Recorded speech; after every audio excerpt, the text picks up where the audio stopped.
السلام عليكم كلنتي وعنا wanaagsan saaxiibayaal magacaygu waa Subeer kanaalka naga daawanaysaana waa Kamil Technology waa markale iyo muuqaal cusub muuqaalkeenan maanta waxaan ku qaadan doonaa sida taleefankaaga ugu ilaashan karto tuugada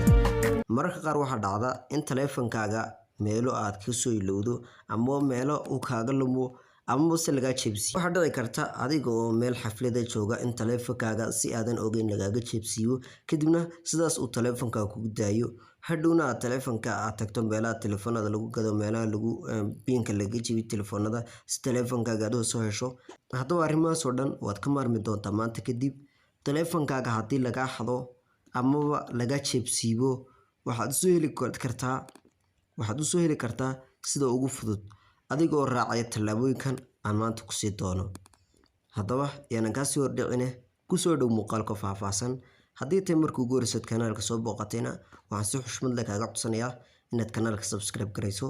si aad noola socotid muuqaaladayda sidoo kale la sii wadaag saaxiibadaada aad iyo aad waad mahadsantahay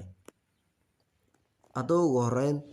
waxaad soo furan doontaa settingska taleefankaaga settingska taleefankaaga markaad soo furatid waxaad ku dhifan doontaa safety and emergency halkaas ayaad ku dhifan doontaa intaa kadib waxaad ku sii dhifan doontaa wireless emergency alerts halka qoranta ayaad ku dhifan doontaa intaa ka bacdi halkan ayaad on ka dhigan doontaa halkan haddii on ka tahay haddii off ka tahay on ayaad ka dhigan doontaa oo waad furi doontaa gebi ahaanba intaa ka bacdi halkan markaad furato markii taleefankaaga laga xado ama uu tuug taleefankaaga ka xado gmail-kaaga ayuu si toos ah kugu soo diri doonaa taleefankaagu warbixinta oo kooban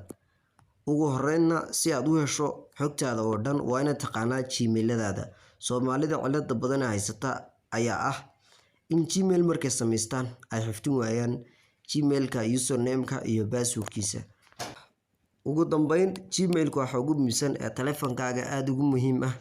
waa inaad gmail-ladaada aad taqaano qaar ka mid ah haddaba waxaan kugula talin lahaa in gmail-ladaada aad xifdido username-kooda iyo password-koodaba si taleefankaaga haddii hadhow laga xado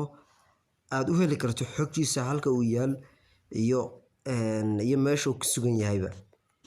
haddaba haddaad muuqaalka heshay waxaan ka codsanayaa muuqaalkan aad like garayso siina share garayso aad iyo aad u mahadsantahay